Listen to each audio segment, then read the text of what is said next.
नमस्कार दोस्तों, पाठशाला क्लास 10th में आपका स्वागत है।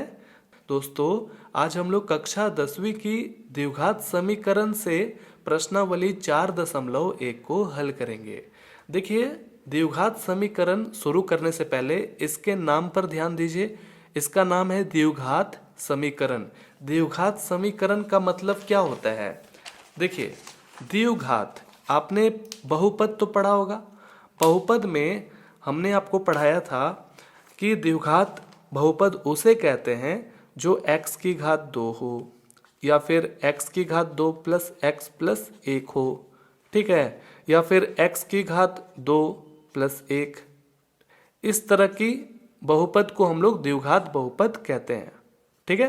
देखे हैं ना आप, हमने आपको पढ़ाया था इस तरह का द्विघात बहुपद जिसकी घात 2 हो, ठीक है। जिस बहुपद की घात 2 हो उसे हम लोग द्विघात बहुपद कहते हैं। और समीकरण का मतलब कि अगर इस बहुपद को x की घात 2 को शून्य के बराबर कर देंगे तब ये द्विघात समीकरण बन जाएगा। इसी तरह से x की घात 2 प्लस x प्लस 1 को अगर शून्य के बराबर कर देंगे तो द्विघात समीकरण ये हो जाएगा। समझ में आया? आ गया समझ में? याद रखिए, कभी भी x की घात 3 प्लस x की घात 2 प्लस x प्लस 1 ये द्विघात समीकरण नहीं हो सकता है। क्यों नहीं हो सकता है? क्योंकि इस बहुपद की यहाँ से लेकर के यहाँ तक आप जब देख रहे हैं इसमें क्या है, सबसे ज़्यादा घात 3 है, इसीलिए ये द्विघात बहुपद नहीं है। ये क्या है? त्रिघात बहुपद है दोस्तों, ठीक है। इसीलिए ये द्विघात समीकरण नहीं हो सकता है, ठीक है। अब एक चीज यहां पर आपको देखना है कि ये जो a x की घात 2 प्लस बी एक्स प्लस सी के बराबर 0 है, इसको पढ़िएगा आप, हम आपको यहां पर बता दे रहे हैं।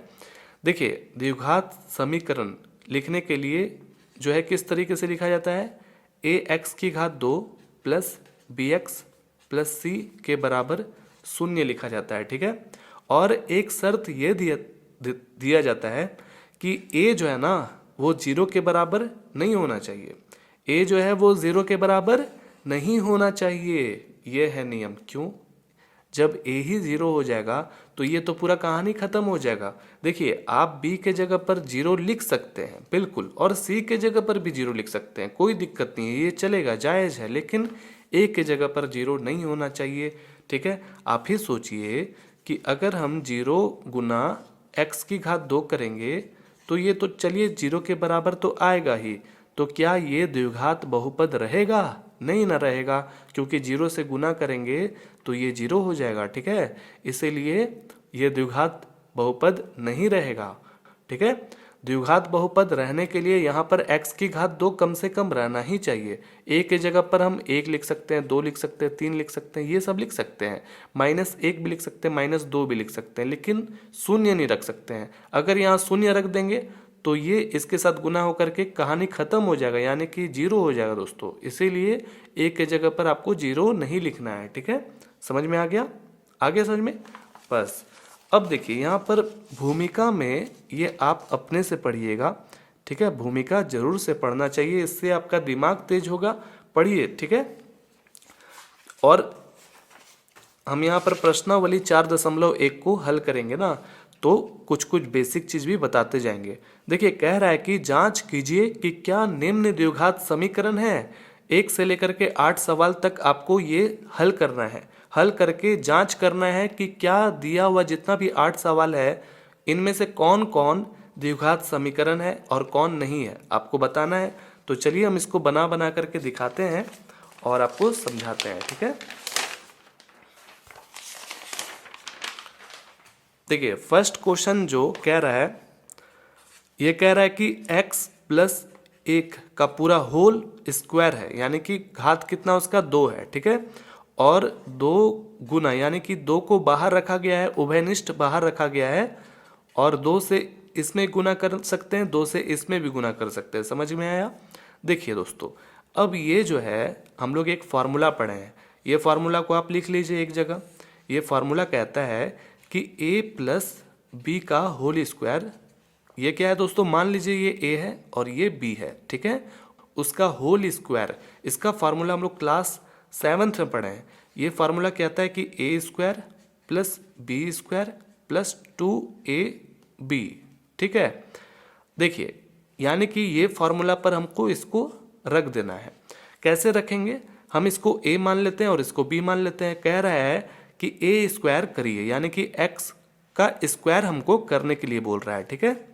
और फिर उसके बाद एक को भी हमको स्क्वायर करना है, और फिर उसके बाद बोल रहा है 2ab करिए, 2 गुना a क्या है यहाँ पर x है, और गुना 1, ठीक है। और फिर उसके बाद बीच में बराबर है, यहाँ पर 2 से इसमें भी गुना करेंगे, 2 से इसमें भी गुना करेंगे, तो इसमें गुना करेंगे तो 2x हो जाएगा, फिर बीच में माइनस है, 2 से 3 में गुना करेंगे तो 6 हो जाएगा ना, ठीक है। 2 तिया 6 हो जाएगा, समझ गए। अब देखिए x को अगर आप 2 बार गुना करिएगा तो x की घात 2 ही रहेगी, ठीक है। और 1 को अगर आप 2 बार गुना करिएगा तो 1 ही रहेगा, 1 को आप 1000 बार भी गुना करिएगा तो 1 ही रहेगा। अब 2 से x में गुना करेंगे तो 2x, और 2x से 1 में गुना करेंगे तो वही 2x ही रहेगा, ठीक है। ये 2x माइनस 6 ये हमारा हो गया। अब क्या करेंगे कि इसको हम इधर भेजेंगे, यानी कि इसी के जैसा इधर है ना, इसी बिरादरी का है, तो ये बोलेगा कि बाबू तुम लोग इधर नदी के इस तरफ आ जाओ, ठीक है। मिल करके हम लोग कुछ कुछ गिल्ली डंडा खेलेंगे, ठीक है। तो ये जब इधर जाएगा तो प्लस था ना इधर, उधर जाने के बाद माइनस में बदल जाएगा, और ये -6 उधर जाएगा तो +6 बदल जाएगा, और इधर कुछ नहीं है तो शून्य हो जाएगा, ठीक है। समझ में आ रहा है। अब क्या करेंगे, x की घात 2 जैसा खोजेंगे। कोई है इसका दोस्त? इसका कोई दोस्त नहीं है, तो शांति से ये x की घात 2 लिखा गया। देखिए 2x जैसा इसका दोस्त है, एक तरफ +2x है, दूसरी तरफ -2x है, ये कट जाएगा दोस्तों, कट गया। अब 1 है तो 1 और 6, इसके आगे प्लस है ना, इसके आगे भी प्लस है, दोनों जुड़ जाएगा तो हो जाएगा हमारा 7, ठीक है। अब हम चेक करेंगे कि क्या ये द्विघात समीकरण है। हाँ, क्योंकि इस बहुपद की घात 2 है, इसीलिए ये द्विघात समीकरण हो जाएगा। तो लिख देंगे कि हाँ ये द्विघात समीकरण है, ठीक है। तो पहला वाला तो है। अब दूसरा वाला जो भी है उसको हम लोग लिख लेते हैं। दूसरा में कह रहा है ना कि x की घात 2 माइनस 2x के बराबर इधर है -2 से गुना करना है इसमें, यानी कि 3 माइनस x दोनों में गुना करेंगे, यानी कि इसको बाहर कॉमन यानी कि उभयनिष्ठ निकाला गया है, ठीक है। देखिए ये तो सॉल्यूशन किया हुआ है, इसके लिए सोचना नहीं है, इसके लिए सोचना है। तो ये शांति से ऐसे लिखा जाएगा। इसमें जब गुना करेंगे तो 2 तिया 6 होता है ना, माइनस और इधर प्लस, माइनस प्लस माइनस, यानी कि 2 तिया 6, माइनस माइनस प्लस, और 2 से x में गुना करेंगे तो 2x। समझ में आ गया। अब इसको बुला लीजिए, बाबू इधर आ जाओ। हाँ, तो ये जब उधर जाएगा -6 उधर जाएगा तो +6 हो जाएगा, ये उधर जाएगा तो -2x हो जाएगा, इधर कुछ नहीं है तो 0। x की घात 2 जैसा कोई नहीं है तो लिखा जाएगा 10 10 का 10। ये देखिए -2x, यहाँ पर -2x, माइनस माइनस होता है प्लस, तो प्लस नहीं लिखना है, क्या चिन्ह माइनस ही रहता है, लेकिन दोनों जुड़ जाएगा, 4x हो जाएगा, ठीक है। और यहाँ पर +6। देखिए ये क्या है, ये जो बहुपद है यहाँ से लेकर के यहाँ तक, इसकी घात 2 है ना। जिसकी सबसे ज़्यादा घात होती है उसी बहुपद की वो घात कहलाती है। तो यहाँ पर ये द्विघात बहुपद है, तो लिख देंगे कि हाँ भाई ये द्विघात बहुपद है। इस तरह से हमारा दूसरा भी कंप्लीट हो जाता है। अब तीसरा नंबर आप कोशिश करिए बनाने का। देखिए तीसरा नंबर में क्वेश्चन है कि x -2, ठीक है, और इसमें बीच में क्या है दोस्तों, गुना है, फिर ब्रैकेट है, ये ब्रैकेट के अंदर है x + 1, इधर भी x - 1 और इधर x + 3, ठीक है। कैसे गुना करेंगे, x से इसमें गुना करेंगे, फिर उसके बाद x से इसमें गुना करेंगे। जब इसका काम खत्म हो जाएगा तो फिर ऐसे फिर ऐसे। देखिए कैसे, x से x में गुना करेंगे तो दोनों सेम टू सेम है ना, x x। तो क्या होता है, जब भी सेम होता है ना तो इसका जो पावर है 1 और इधर भी पावर 1 है, तो 1 + 1 यानी कि 2 हो जाता है, समझ गए, जुड़ जाता है पावर। और ये इसके साथ किया, अब इधर प्लस है ना, तो x से 1 में गुना करेंगे तो x हो जाएगा, यानी कि x अपना चांस चल दिया दोस्तों, ठीक है। x जो है अपना चांस चल दिया है, इसके साथ गुना होकर के। अब -2 इनके साथ गुना होगा, तो देखिए -2 गुना x करेंगे तो -2x हो जाएगा, माइनस प्लस माइनस 2 गुना 1 करेंगे तो 2 ही रहेगा, फिर बराबर का चिन्ह, x से x में गुना करेंगे तो x की घात 2 हो जाएगी, फिर x से 3 में गुना करेंगे तो 3x हो जाएगा, फिर -1 से x में गुना करेंगे तो -x हो जाएगा, माइनस प्लस माइनस 1 गुना 3 करेंगे तो 3 ही रहेगा। ये गुना करने के बाद अब हमको जोड़ घटाव करना है, इनको पूरा खींच करके इस नदी के इस तरफ ले आइए, ठीक है। तो ये जैसे ही इधर आएगा तो जो प्लस है वो माइनस में हो जाएगा और जो माइनस है वो प्लस में हो जाएगा, आपको मालूम ही होगा दोस्तों। तो इसको इधर लाएंगे, इधर कुछ नहीं है तो 0 हो गया, ठीक है। x की घात 2 जैसा कोई है क्या? हाँ है, और कोई नहीं है। तो एक तरफ है दोस्तों आगे प्लस, दूसरी तरफ है माइनस, तो ये दोनों कट जाएगा लड़के। x के जैसा बगल में ही है, और कहीं है क्या? देखिए जहाँ जहाँ रहेगा वहाँ वहाँ आप निशान कर लीजिए, क्योंकि यहाँ ज़्यादा भीड़ है, ठीक है। चलिए अब हम क्या करेंगे कि जो प्लस वाला x है उसको एक तरफ जोड़ लेंगे। तो देखिए यहाँ पर x है और यहाँ पर भी x है, दोनों के आगे प्लस है और इधर जो है माइनस है ना। तो x और x जोड़ेंगे तो 2x हो जाएगा ना। और चलिए ना जोड़ ही लेते हैं, x और x जोड़ेंगे तो 2x हो जाएगा, और ये -2x है, ये -3x है। माइनस माइनस होता है प्लस, लेकिन चिन्ह हो जाएगा माइनस का ही। 2 और 3 5 होता है, समझ में आया? यानी कि x का जितना भी बिरादरी का था वो हमने यूज कर लिया है। अब इधर देखिए 2 है और इधर 3 है, ठीक है, इसे यूज करना है। तो -2 + 3, माइनस प्लस होता है माइनस, यानी कि घटेगा 3 में से 2 घटाएंगे तो 1 होगा। अब इसके आगे प्लस होगा या माइनस, तो देखेंगे सबसे ज़्यादा कौन है, माइनस ज़्यादा है या प्लस? तो प्लस ज़्यादा दोस्तों, क्योंकि 2 से बड़ा होता है 3, तो प्लस जीत जाएगा, ठीक है। और फिर बराबर 0, इस तरह से करना था। अभी भी ये पूरा सॉल्व नहीं हुआ, ऐसे भी ये द्विघात समीकरण नहीं है, क्योंकि इसकी घात 2 नहीं है इसमें। अब इसमें से घटाइए तो -3x होगा ना, क्योंकि इसमें से घटाएंगे 5 में से 2 तो 3 होगा। माइनस ज़्यादा है यहाँ पर, ये ज़्यादा है ना इससे, तो माइनस जीत जाएगा। चलिए तो लिख देंगे कि नहीं जी, ये द्विघात समीकरण नहीं है। इस तरह से हमारा थर्ड हो जाता है कंप्लीट। चौथा नंबर में कह रहा है इसी तरह का है, लिख लेते हैं x - 3 गुना 2x + 1 बराबर x जो है वो x + 5 में गुना होगा, ठीक है। यही सवाल है, बस ये अगर करना है ये तो बहुत ही आसान है। x से इसमें गुना करिए तो 2x की घात 2 हो जाएगी, ठीक है, समझ रहे ना। और फिर x से 1 में गुना करेंगे तो x हो जाएगा। -3 से 2 में गुना करेंगे 2x में तो 3 दूनी के 6 -6x, ठीक है। माइनस प्लस माइनस 3 एकम 3, ठीक है, समझ रहे हैं ना। माइनस प्लस माइनस 3 एकम 3। अब x से x में गुना करेंगे x की घात 2 और ये 5x, इसको इधर बुला लेंगे।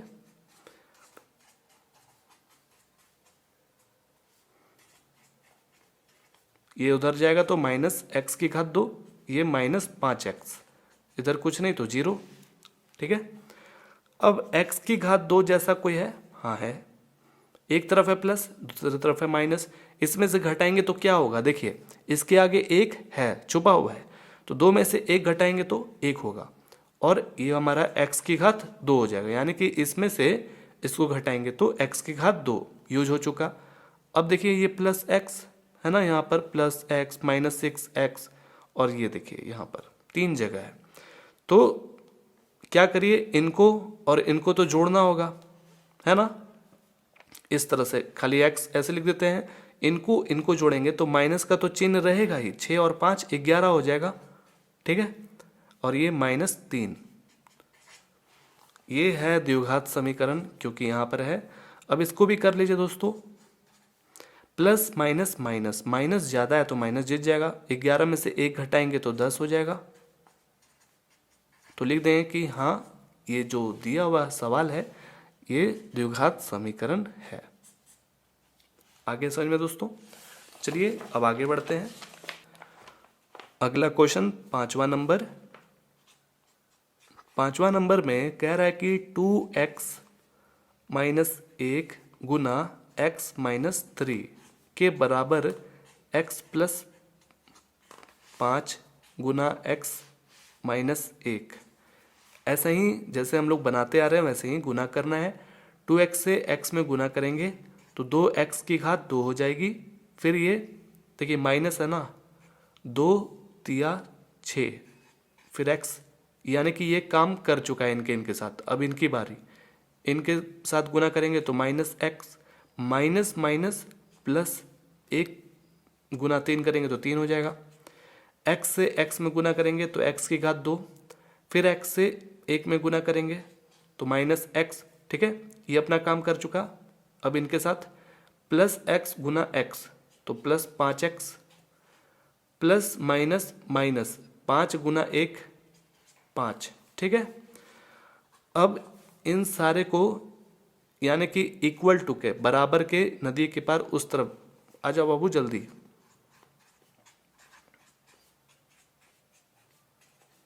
ये इधर जाएगा तो माइनस x की घात 2, ये माइनस था ना उधर जाएगा तो प्लस हो जाएगा, प्लस है तो माइनस हो जाएगा, ये माइनस है तो उधर जाने के बाद प्लस हो जाएगा, इधर कुछ नहीं है तो बराबर 0।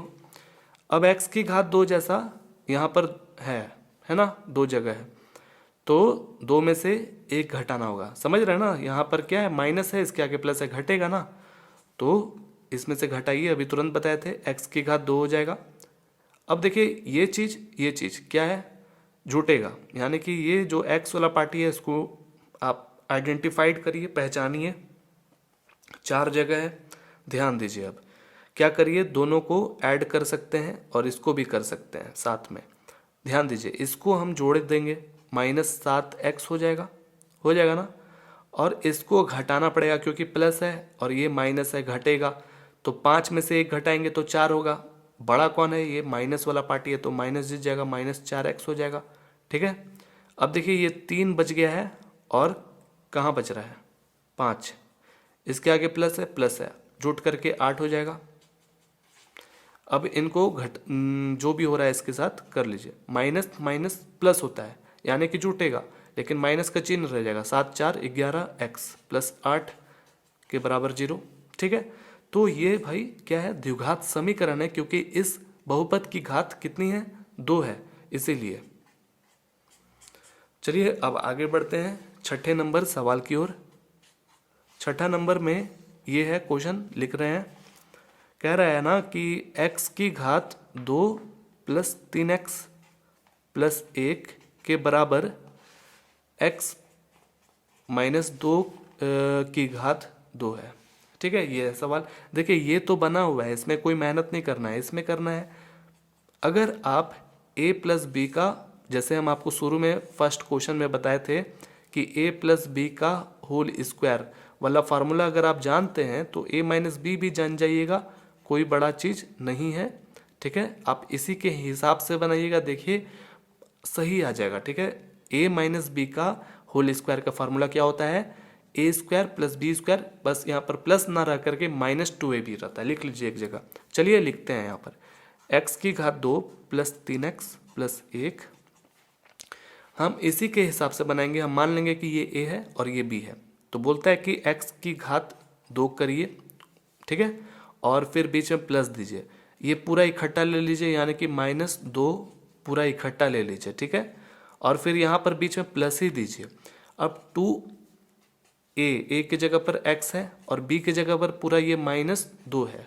ठीक है, देखिएगा वैसे ही ये सेट हो जाएगा अपना फार्मूला पर।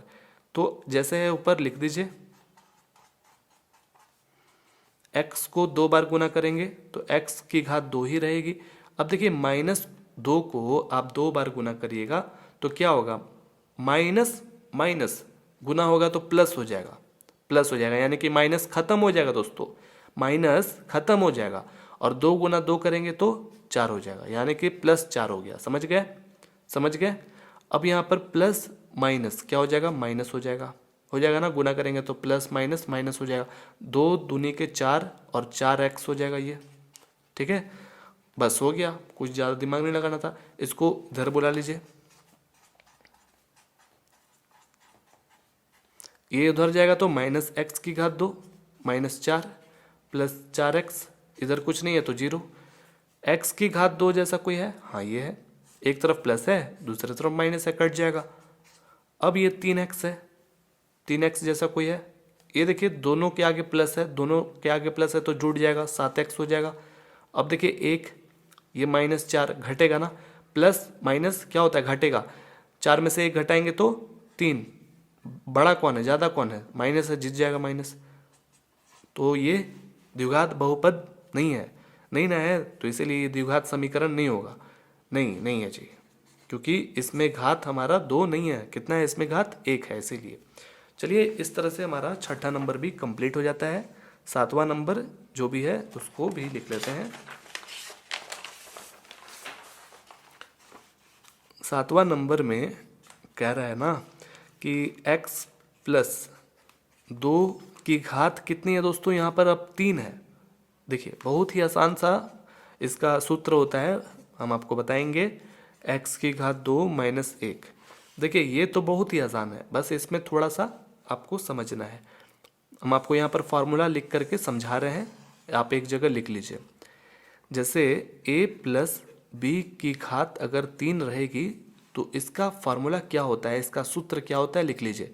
a⁻3, ठीक है, a⁻3, फिर प्लस इसी तरह से b⁻3।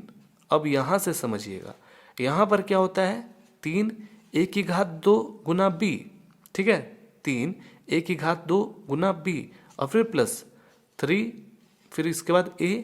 अब यहाँ पर ये 2 इसमें ना रह करके b⁻2 में चला जाएगा, यानी कि एक बार a को देंगे 2, यानी कि स्क्वायर करेंगे, और इधर b को देंगे, समझ गए, एक बार b को देंगे, आएगा समझ में, ऐसे करके।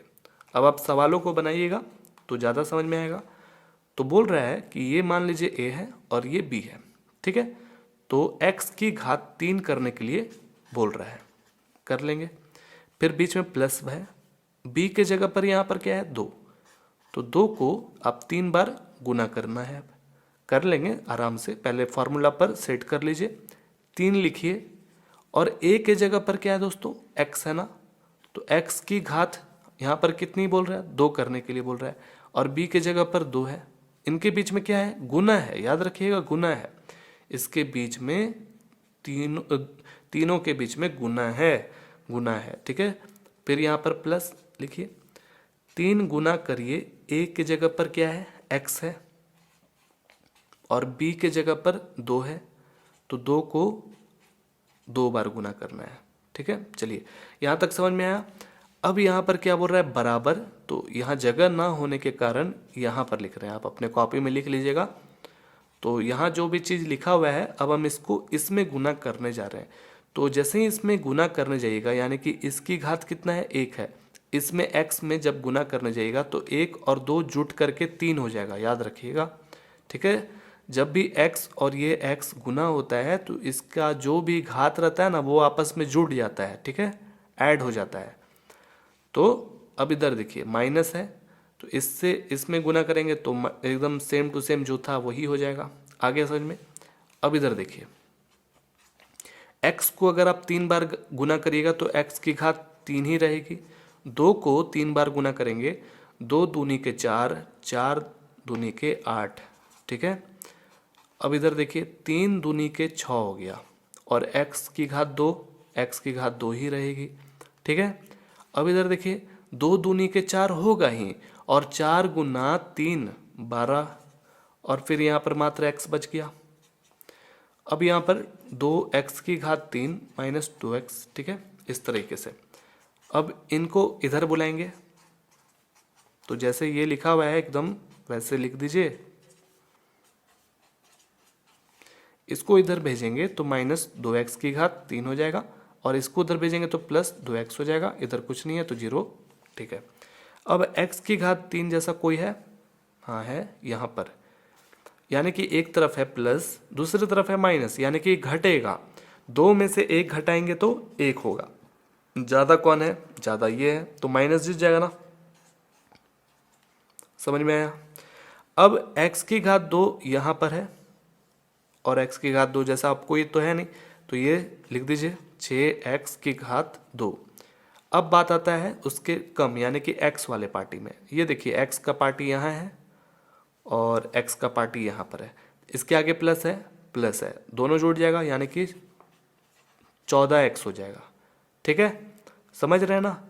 तो आपने किसको किसको यूज कर लिया? इसको यूज ही कर लिया, इसको भी यूज कर लिया, बचता है मात्र 8। ठीक है, समझ में आ रहा है? चलिए, इस तरीके से तो हमारा यही फाइनल आंसर आया है। तो क्या ये द्विघात समीकरण है? नहीं है, क्योंकि इस बहुपद की जो घात है वो 3 है, तो इसीलिए ये द्विघात समीकरण नहीं होगा, नहीं लिख देंगे। चलिए आगे बढ़ते हैं। अगला जो प्रश्न है वो भी कुछ इसी तरह का है, बनाते हैं। कह रहा है लास्ट सवाल 8वां नंबर, यहाँ पर है x³ - 4 x² - x+1 के बराबर x - 2³ है। ये देखिए हल किया हुआ है, इसमें कोई ज़्यादा दिमाग नहीं लगाना है, दिमाग लगाना है इसमें। अगर हम अभी जो जस्ट फार्मूला हम आपको बताए थे वो फार्मूला के अगर अनुसार चलिएगा तो वो जैसे क्या हम बताए थे अभी, a+b³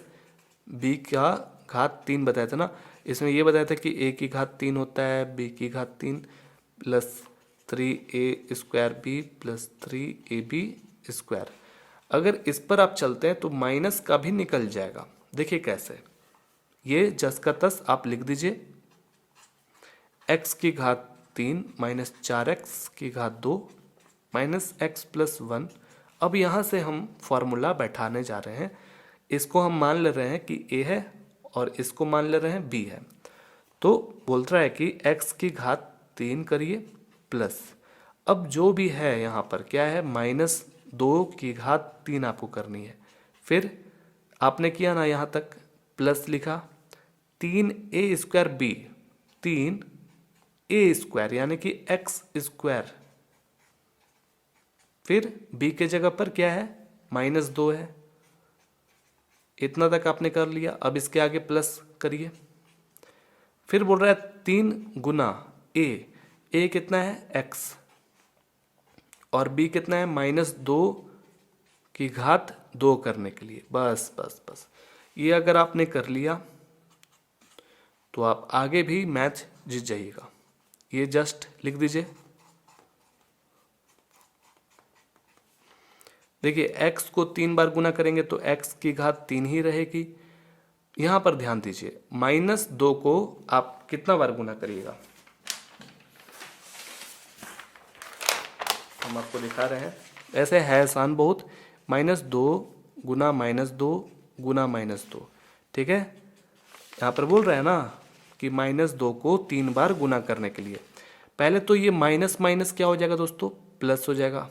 फिर प्लस होने के बाद, ये प्लस माइनस होने के बाद क्या हो जाएगा, प्लस माइनस गुना करिएगा तो माइनस हो जाएगा। और ऐसे भी बता देते हैं, कोई भी माइनस का अगर सम संख्या यानी कि इवन नंबर 2 है, 4 है, 6 है, ठीक है, इस तरह से, तो उसका जो आखिरी रिजल्ट आता है वो प्लस ही आता है। जैसे अभी अभी आपने बनाया था, -2 को 2 बार गुना किए थे तो क्या आ जाता था, +4, क्योंकि यहाँ पर सम है। अगर यहाँ पर विषम रहता, विषम यानी कि 3, 5, 7 इस तरह का, तो उसका जो आखिरी रिजल्ट आएगा वो निगेटिव में आएगा। समझ में आया, माइनस में आएगा। तो इसी तरह से इसको 3 बार गुना करिएगा तो पहले तो 8 हो जाएगा, और ये माइनस माइनस प्लस, फिर प्लस माइनस, फिर माइनस हो जाएगा। ठीक है, यानी कि -8 हो जाएगा। समझ में आ गया? तो ये -8 हो चुका है, यहाँ पर -8 हो चुका है। समझ रहे हैं? -8 अगर होगा तो प्लस से मल्टीप्लाई करिएगा फिर से तो माइनस ही रहेगा। समझ में आया? अब देखिए यहाँ पर प्लस माइनस क्या रहेगा, माइनस 3 दूनी के 6, 6 x की घात 2। ठीक है, कंप्लीटेड। अब देखिए -2 को आप 2 बार गुना करिएगा तो क्या होगा, 4। माइनस माइनस क्या हो जाएगा, प्लस हो जाएगा, यानी कि ये माइनस खत्म हो जाएगा इधर से तो प्लस ही रह जाएगा। ठीक है, यानी कि ये 4 हो गया, 4 तिया 12x। समझिए ध्यान से, फिर आपको बहुत अच्छे से समझ में आने लगेगा। अब इस चीज को उठा करके इधर ले आइए, इधर लाएंगे तो -x की घात 3, ये +8 हो जाएगा उधर जाने के बाद, ये +6x की घात 2, ये उधर जाने के बाद -12x के बराबर 0। ठीक है, अब इसके जैसा कोई है? हाँ है, एक तरफ माइनस है और एक तरफ प्लस है, कट गया। x की घात 2 जैसा कोई है? हाँ है, ये देखिए माइनस है और ये प्लस है, यानी कि घटेगा। 6 में से 4 घटाएंगे तो 2 होगा, तो आगे माइनस आएगा या प्लस? तो देखिए ये -4 है, ये +6 है, यानी कि बड़ा कौन है, ये है, तो जीत गया, तो इसके आगे प्लस ही रहेगा। ठीक है, यानी कि प्लस वाला पार्टी जीत चुका है। आपने इसको यूज कर लिया है, इसको भी यूज कर लिया है। अब बच रहा है x, ये x और ये x, यानी कि आगे क्या है, माइनस माइनस है, तो माइनस माइनस प्लस तो होता है लेकिन दोनों जुड़ जाएगा तो -13x, तो इसको भी यूज कर लिया आपने, इसको भी। अब एक बच रहा है 1 और 8, दोनों को जोड़ दीजिए 9 हो जाएगा, इसको भी आपने यूज कर लिया ना, तो सारा का सारा चीज आपने यहाँ पर यूज कर लिया। तो देख रहे हैं कि ये जो बहुपद है इसकी घात 2 है, इसलिए ये द्विघात समीकरण हो जाएगा। तो हाँ, ये द्विघात समीकरण है। इस तरह से हमारा कंप्लीटेड हो जाता है फर्स्ट नंबर का 8वां सवाल। अब दूसरा नंबर में जो कह रहा है ना, क्या कह रहा है, निम्न स्थितियों को द्विघात समीकरणों के रूप में निरूपित कीजिए। नीचे 4 तरह के जो है ना वो कहानी के जैसा सवाल दिए गए हैं आपको।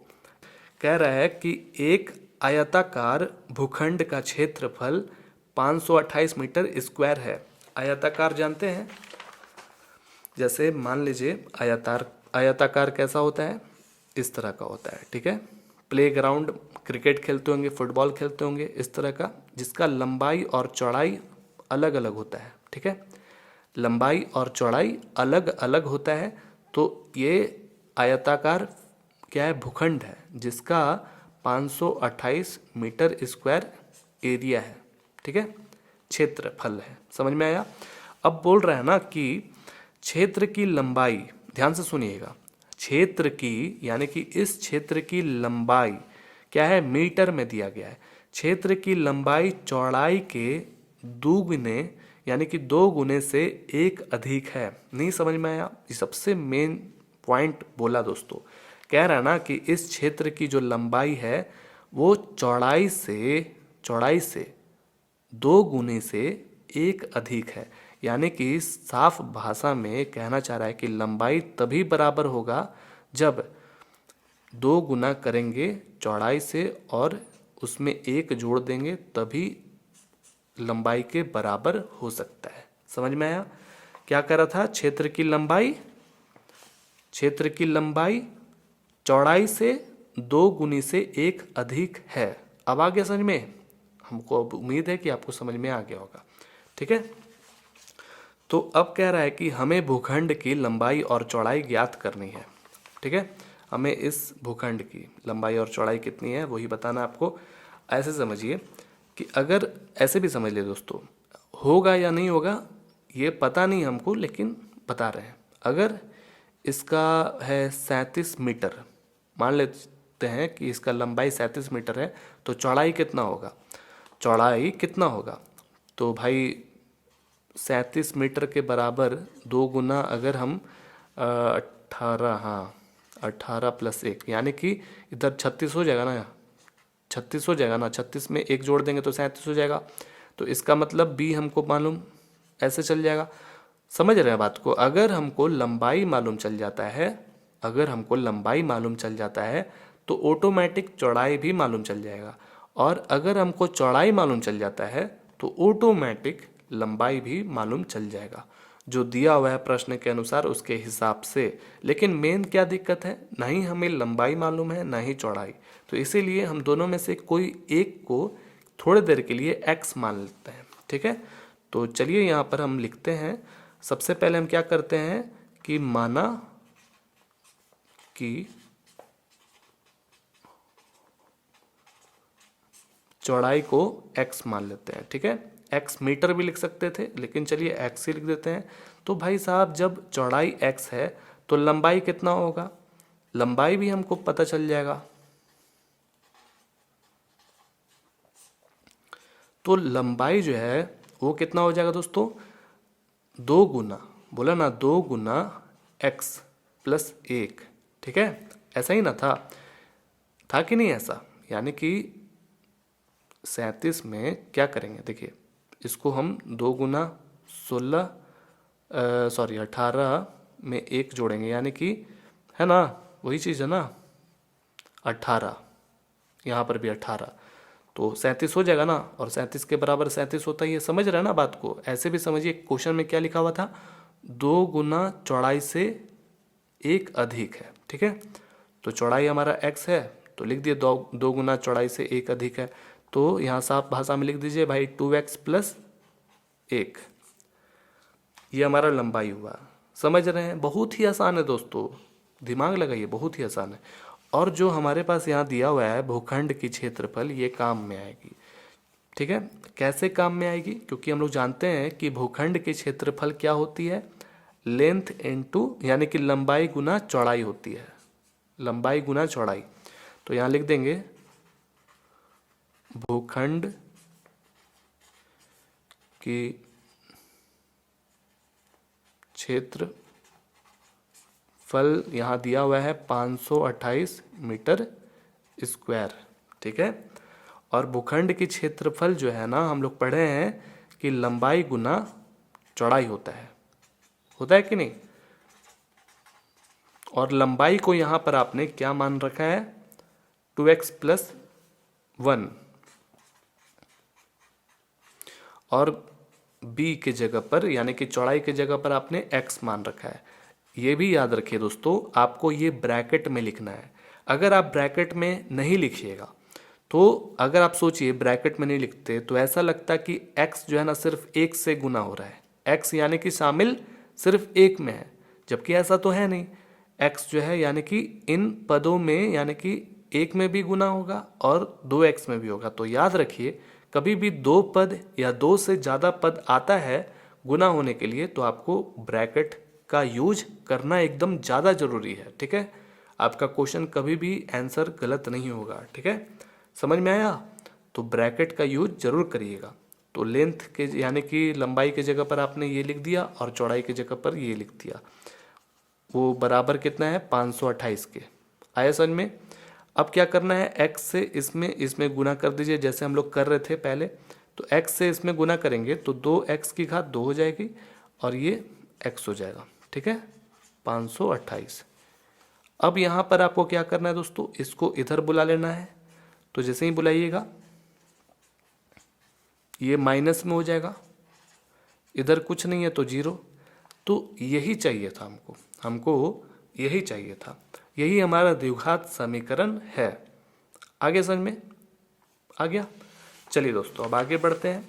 अगला क्वेश्चन कह रहा है कि 2 क्रमागत धनात्मक पूर्णांक, क्रमागत का मतलब होता है क्या कि क्रम वाइज, यानी कि अगर हम बोलेंगे कि 2 का क्रमागत क्या होगा तो 2 के आगे क्या है दोस्तों, 3। ठीक है, अगर हम बोलेंगे कि 528 का क्रमागत क्या होगा तो अगला क्या है दोस्तों 528 के 529। समझ में आया। कोई भी संख्या अगर 16 है उसका क्रमागत क्या हो जाएगा 17। ठीक है, तो यहाँ पर बोल रहा है कि 2 क्रमागत धनात्मक पूर्णांकों का गुणनफल 306 है। ठीक है, 306 है, यानी कि हमको 2 क्रमागत धनात्मक मालूम ही नहीं है कि क्या है, लेकिन ये चीज़ हम जान सकते हैं कि अगर हमको पहला वाला मालूम चल जाएगा, पहला वाला जो संख्या है अगर मालूम चल जाएगा तो ऑटोमेटिक हम दूसरा संख्या भी जान जाएंगे। जैसे हम अभी बोले थे ना कि मान लीजिए पहला है 28, तो आप दूसरा नहीं बता दीजिएगा, क्रमागत क्या होगा 29। तो मेन परेशानी क्या है कि पहला वाला जानना कि क्या है, तो मालूम नहीं है, ठीक है। लेकिन ये मालूम क्या है कि दो क्रमागत धनात्मक, धनात्मक का मतलब पॉजिटिव, यानी कि 1 2 3 4 5 6 ऐसा, निगेटिव नहीं, यानी कि -2 -5 बिल्कुल भी नहीं, ठीक है। वो कैसा नंबर रहेगा, पॉजिटिव रहेगा, धनात्मक रहेगा, ठीक है। और वो पूर्णांक भी रहेगा। पूर्णांक जानते ना है किसको कहते हैं, 1 2 3 4 5 ऐसा, इसको पूर्णांक कहते हैं। और याद रखिए 1.5 को पूर्णांक नहीं कहते हैं, ठीक है। दशमलव वाला संख्या को पूर्णांक नहीं कहते।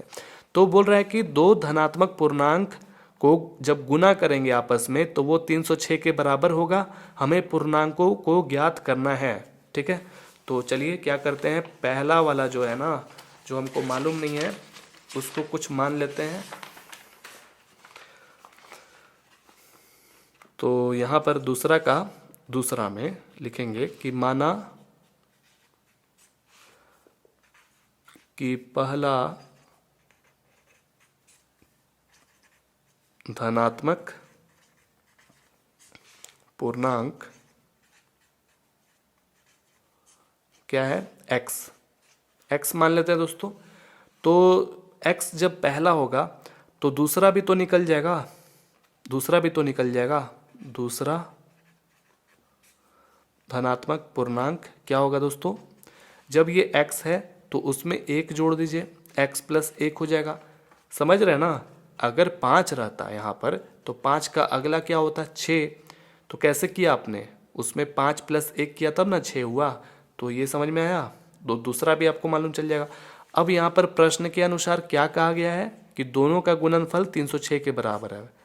प्रश्न के अनुसार कहा गया है कि इन दोनों को जब गुना करेंगे, यानी कि x गुना x + 1, याद रखिए ब्रैकेट जरूर दीजिएगा, ठीक है, देना मत भूलिएगा ब्रैकेट, क्योंकि ये x इसमें भी शामिल है, इसमें भी शामिल है, ठीक है। ये कितना के बराबर है, 300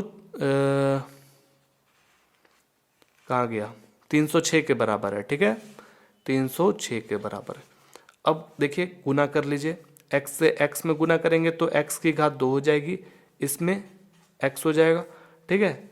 इधर 306, इस 306 को उधर भेज देंगे तो x की घात 2 + x - 306 के बराबर 0। यही हमारा क्या है, द्विघात समीकरण है। जो हमें चाहिए था द्विघात समीकरण हमने निकाल दिया। अब इसी तरह से आगे बढ़ते हैं। अगला क्वेश्चन कह रहा है कि रोहन की माँ उससे 26 वर्ष बड़ी है, उनकी आयु का गुणनफल अब से 3 वर्ष पश्चात 360 हो जाएगी। हमें रोहन की वर्तमान आयु ज्ञात करनी है। देखिए रोहन एक लड़का है, अपनी माँ से बातचीत कर रहा है, एक जगह सोफा पर बैठ करके बात कर रहा है हंसते हुए कि रोहन की माँ उससे बोल रही है कि बेटा मैं तुमसे 26 साल की बड़ी हूँ, ठीक है। और दोनों आपस में बात कर रहा है कि देखो बेटा आज से 3 साल बाद, यानी कि आज से 3 साल बाद मेरा उम्र और तुम्हारा उम्र को गुना करेंगे तो वो 360 के बराबर हो जाएगा, ठीक है बेटा, समझ में आया। और अब तुम बताओ बेटा कि तुम्हारा एज यानी कि तुम्हारा उम्र क्या हो रहा है, रोहन से पूछ रही है उनकी माँ, ठीक है। तो ऐसे समझिए, बहुत ही आसान सा सवाल है, बहुत ही आसान सा।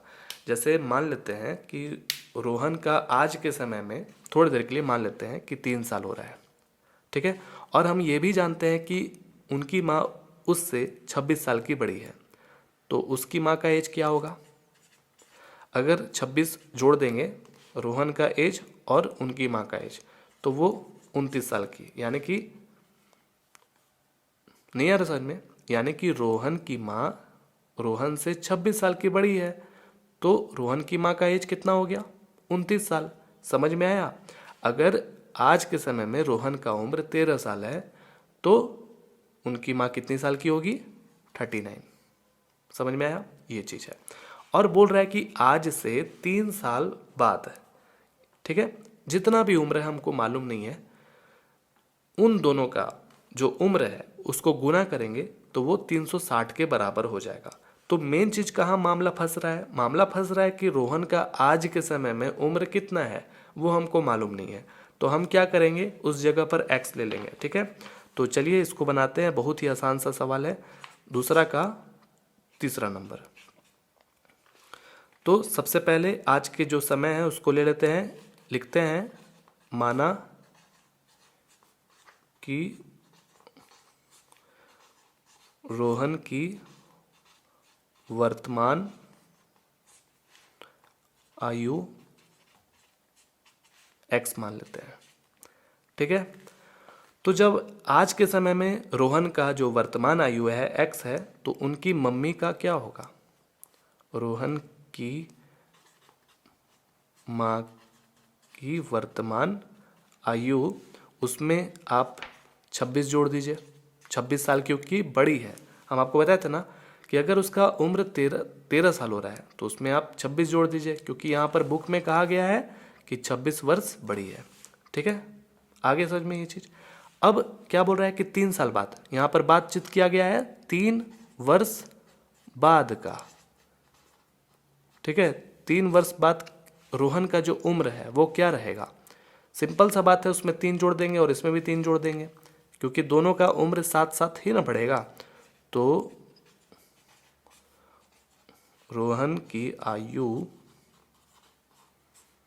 जब 3 साल पहले क्या था, x था, तो अभी मतलब कि 3 साल बाद क्या हो रहेगा, x+3।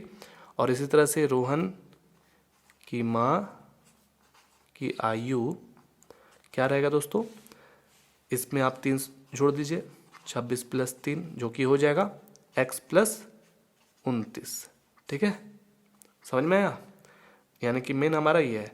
अब बोल रहा है क्या कि आज से 3 साल बाद क्या हो रहेगा कि मेरी आयु और तुम्हारी आयु का गुना जब करेंगे, यानी कि इनको और इनको जब गुना करेंगे तो 360 के बराबर होगा। तो प्रश्न के अनुसार लिख देंगे, कहा गया है प्रश्न के अनुसार ये आयु और ये आयु को आपस में गुना करना है, जो कि वो 360 के बराबर है। बुक में ही कहा गया है, प्रश्न में ही कहा गया है। ठीक है, तो चलिए इसको फटाक से गुना कर देते हैं। इसके बीच में गुना, हम लोग इस तरह का गुना सीखे हुए हैं पहले भी। x से x में गुना करेंगे तो x की घात 2 हो जाएगी, फिर x से 29 में 29x, फिर ये 3 से x में करेंगे तो 3x, और 29 से आप 3 में गुना करिएगा तो 9 9 3 27, यानी कि इधर 7 हो गया और उधर 2 87 हो जाएगा। ठीक है, गुना करके देख लीजिएगा, और इधर 360। अब ये 360 को इधर खींच लेंगे इस नदिया की तरफ,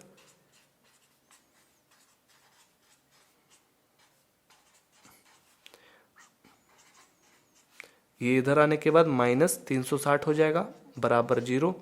अब देखिए ये घटेगा ना, क्योंकि एक तरफ प्लस है दूसरी तरफ माइनस है, प्लस माइनस माइनस होता है। घटने के बाद क्या आएगा देखते हैं। 360 में से 87 घटाना है, तो यहाँ पर 10 में से 7 घटाइएगा तो 3, एक कर्जा लिया था तो 15 में से 8 घटाएंगे तो 7, और ये कर्जा लिया था तो 2 हो जाएगा, अब ये 273 हो जाएगा। ठीक है, तो यहाँ पर 273 क्या होगा, माइनस ज़्यादा है ना तो -273 हो जाएगा,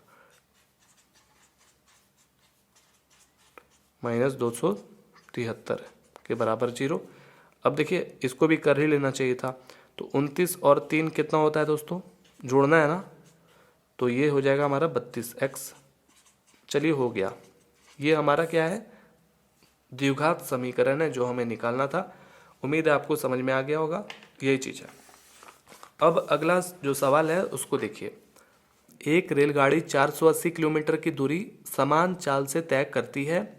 यदि इसकी चाल 8 किलोमीटर प्रति घंटा कम होती तो वह उसी दूरी को तय करने में 3 घंटा अधिक समय लेती। यहाँ लगता है समय छूट गया है। ठीक है, मतलब कि जान रहे ना आप कि एक ट्रेन है, वो कहीं ना कहीं से कोई भी जगह जा रहा है, 480 किलोमीटर दूरी को तय कर रहा है। पहले किया करता था, मान लीजिए कल किया करता था, कल जो बीत गया वो। ठीक है, आज जो ट्रेन हम चलाएंगे उसको, तो जो रफ्तार से हम कल चला रहे थे, कल के दिन जो चला रहे थे, मान लीजिए 60 किलोमीटर प्रति घंटा के रफ्तार से हम कल चला रहे थे, ठीक है, और आज हम उसमें से 8 किलोमीटर प्रति घंटा कम कर देंगे, तो 60 में से 8 कम करिएगा तो 52 हो जाएगा, 52 हो जाएगा। तो आज हमको ऑर्डर मिला है कि 52 किलोमीटर प्रति घंटा के रफ्तार से ट्रेन को चलाना है, ठीक है। तो जो दूरी हमको पहुंचने में पहले मान लीजिए 10 घंटा लगता था, अब हमको उस जगह पहुंचने में 13 घंटा लग रहा है, समझ रहे हैं ना, यानी कि 3 घंटा हम लेट पहुंच रहे हैं। ऐसे भी जानते होंगे दोस्तों आप कि मोटरसाइकिल से हम कहीं भी जा रहे हैं, अगर स्लो देखिए, स्लो ही चलाना चाहिए, कभी कभी थोड़ा सा तेज चलाना चाहिए, लेकिन स्लो ही चलाना चाहिए। तो हम तेज चलाएंगे तो जहाँ हमको पहुँचना है तो वहाँ जल्दी पहुँच जाएंगे, और स्लो चलाएंगे तो थोड़ा सा लेट पहुँचेंगे, लेकिन सुरक्षित पहुँचेंगे। बैलगाड़ी से जाएंगे तो तब तो 5-6 दिन भी लग जाएगा, ठीक है। तो आया समझ में, जितना धीरे धीरे हम चलेंगे तो जो हमारा दूरी है वो उसमें टाइम ज़्यादा लगेगा, ये सब तो जानते ही होंगे आप। तो क्या कह रहा है कि हमें रेलगाड़ी की चाल ज्ञात करनी है, तो हमें मालूम नहीं है कि ट्रेन 60 के रफ्तार में चल रहा है कि 80 के रफ्तार में या 110 के रफ्तार में, मालूम नहीं है। तो हम क्या करेंगे, उसको x मान लेंगे। तो चलिए मानते हैं, लिखेंगे दूसरा का चौथा नंबर, माना कि रेलगाड़ी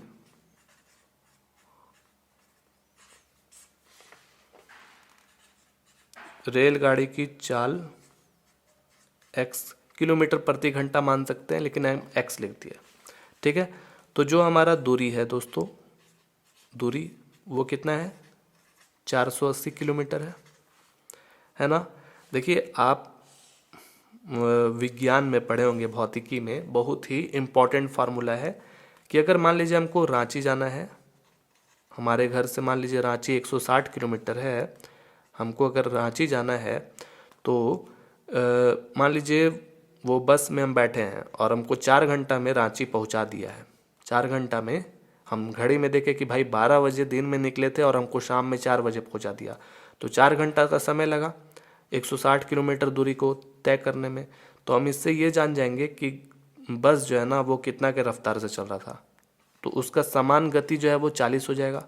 देखिए समान गति होता नहीं है, ठीक है, क्योंकि बदलते रहता है। अगर बीच में हमको चना खाने के लिए उतरना होगा तो भाई रुक जाएगा ना ट्रेन, समझ रहे हैं ना बात को। और कहीं कहीं बहुत फास्ट चलेगा, कभी 80-90 की रफ्तार में भी चलेगा।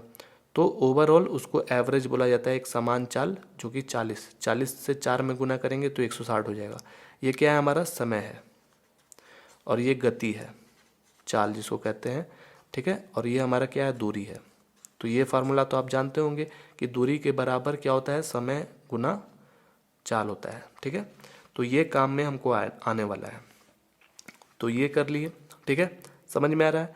अब हम क्या करेंगे, अब हम यहाँ पर लिखेंगे कि भाई दूरी जो है वो कितना है हमारे पास, 480 है, ठीक है। समय जो कि है हमको मालूम नहीं है, और जो हमारा गति है यानी कि चाल वो हमको मालूम है कितना है दोस्तों, x। यहाँ पर आपने x मान रखा है ना, समझिए ध्यान से, बहुत ही आराम से आप समझिए, आपको समझ में आ जाएगा। तो हम बहुत ही आसानी से समय निकाल सकते हैं। कैसे, x को अगर उधर भेजेंगे तो नीचे चला जाएगा, ये देखिए समय के बराबर आ गया, क्या आ गया, 480/x आ गया, ठीक है, समझ में आया यहाँ तक। अब क्या करेंगे, अब बोल रहा है कि अगर इस रेलगाड़ी को 8 किलोमीटर प्रति घंटा कम कर देंगे, तो लिखेंगे अगर इस रेलगाड़ी की चाल को 8 किलोमीटर प्रति घंटा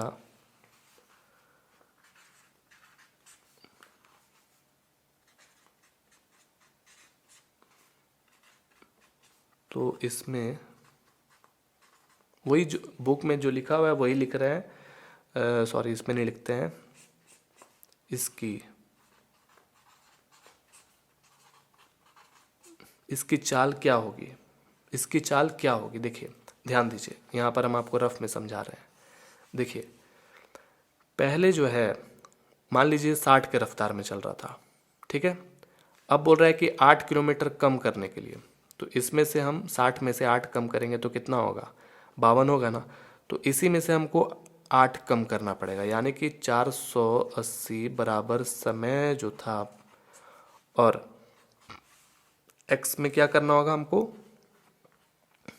8 कम करना होगा, क्योंकि यहाँ पर ये क्या है, हमारा चाल है, इसी चाल में से 8 कम करना है, ठीक है। तो ये समय बराबर क्या होगा दोस्तों, तो ये पूरा इकट्ठा उड़ कर उधर जाएगा तो नीचे चला जाएगा ना। तो ये हमारा नया समय बन गया इसके अनुसार।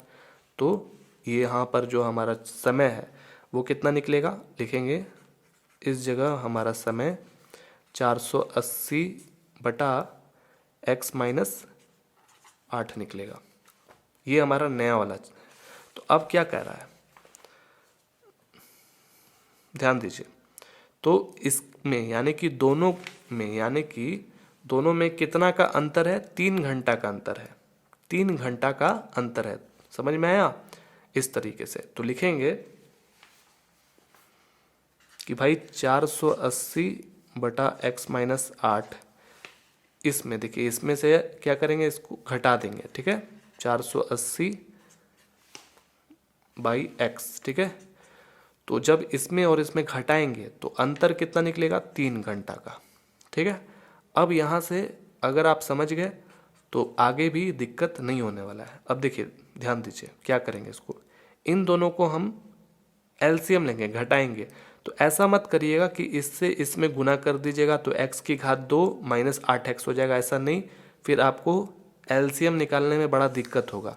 तो हम क्या करेंगे, दोनों एकदम तेल पानी जैसा अलग अलग रखेंगे, x माइनस 8 को अलग रखेंगे और x को अलग रखेंगे। देखिए कैसे, ये जो है x माइनस 8 इनमें जब विभाजित होगा तो कौन पूरा कटेगा, ये कटेगा, क्योंकि ये एक जैसा है ना। x माइनस 8 कट जाएगा, बचेगा कौन, x, और जो बच जाता है यानी कि x वो ऊपर वाले से गुना होता है, यानी कि ऊपर वाले से जब गुना होगा तो 480x हो जाएगा, बीच में है माइनस। ये देखिए x से जब इनमें दोनों में जब विभाजित करिएगा तो ये सिर्फ विभाजित होगा, बच जाएगा ये x माइनस 8। तो ये 480 गुना x माइनस 8 हो जाएगा बराबर 3, ठीक है, इस तरीके से। अब ये आप इधर भेज सकते हैं, तो इधर जब भेजिएगा तो ऊपर चला जाएगा, ठीक है। आप जानते हैं ना, उल्टा हो जाता है, नदिया के उस तरफ भेजने के बाद जो चीज़ है उसका उल्टा हो जाता है, यानी कि नीचे है तो उधर जाने के बाद ऊपर हो जाएगा, ठीक है। अब चलिए इसको गुना करते हैं, 480x इसमें से गुना करेंगे तो 480x हो जाएगा ना, माइनस माइनस प्लस। अब 480 गुना 8 करेंगे, 480 गुना 8, 8 से शून्य में है 0, 8 8 64, 6 इधर हो गया, 6 है याद रखिए, 6, 8 चौके 32, ठीक है, 32 और 6 3840, तो 3840 आया, ठीक है इधर। और 3 से यानी कि इन सारे में ऐसा करिए, इसको गुना ही कर दीजिए दोस्तों। देखिए कैसे, x से x में गुना करेंगे तो x की घात 2 और इसमें माइनस 8x, ठीक है, समझ में आया। अब देखिए कंफ्यूज मत होइए, बहुत ही आसान सा चीज़ है, बहुत ही आसान सा, एक तरफ प्लस है दूसरी तरफ माइनस, इसको फटाक से काटिए। अब यहाँ पर 3840 मात्र बच रहा है, 3 से इसमें गुना कर देना है, तो इसमें 3 से गुना करने के बाद ये ऐसा हो जाएगा, 24x हो जाएगा, 3 से 8 में गुना करेंगे तो, समझ में आया। अब इसको ऐसे आप घुमा सकते हैं, ठीक है।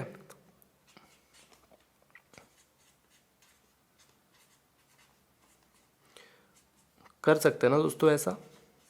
अब इसको इधर खींच के लिए आइए, आ जाओ बाबू, इधर आ जाओ। ये जब इधर आएगा तो माइनस 3840 हो जाएगा, इधर कुछ नहीं है ना। अब ध्यान दीजिए, 3 इसके अंदर भी है, 3 इसके भी अंदर है, लेकिन ये नहीं मालूम है कि इसके अंदर है क्या 3, हो सकता है, कोशिश करके देखते हैं। नहीं है समझ में, क्या करेंगे ना, 3 3 3 सबसे बाहर निकाल लेंगे, ठीक है, अगर होगा तो चलिए हम देखते हैं 3 है कि नहीं उसके अंदर। 3840 में 3 है या नहीं, तो 3 एकम 3, ये ख़त्म हो गया, 840 बचा इधर, 3 दूनी के 6, 240 और 8 बार में 24, इधर 0 बैठाएंगे तो ये पूरा कहानी ख़त्म। यानी कि सही में इसके अंदर भी 3 है दोस्तों, ठीक है। तो चलिए फिर 3 3 3 बाहर निकाल देते हैं। यहाँ पर इसको साइड कर दीजिए। तो जब इसमें से 3 निकालेंगे तो यहाँ हमको क्या रखना पड़ेगा x की घात 2 रखना होगा। यहाँ पर क्या रखेंगे 8 रखना होगा, ताकि 8 से 3 में गुना करेंगे तो 24 हो जाएगा। अब यहाँ पर क्या रखना होगा दोस्तों, 1280 बार में 9 हुआ था तो यहाँ पर आपको 1280 रखना होगा और इधर 0 है ना। अब ये देखिए 3 को उधर भेज के 0 के अंदर समा देंगे, ठीक है। कैसे समाएगा ये, तो जब ये उधर जाएगा तो 0 के नीचे चला जाएगा, x की घात 2 माइनस 8x 1280 0/3। 0/3 का मतलब सन्नाटा, यानी कि कोई भी नंबर इस तरह का होता है, यानी कि 0/3, 0/5, 0/1, ठीक है। यानी कि ऊपर 0 रहता है, नीचे कोई भी नंबर रहता है तो वो 0 के बराबर हो जाता है, ठीक है। समझ में आ गया। तो चलिए ये 1280 के बराबर 0, इस तरह से हमको द्विघात समीकरण निकालना था, जो कि हमने निकाल लिया। उम्मीद है आपको समझ में आ गया होगा। चलिए दोस्तों मिलते हैं अगले वीडियोज़ में, जहाँ पर हम लोग प्रश्नावली 4.2 को हल करेंगे, ठीक है। जय हिंद, वंदे मातरम जी।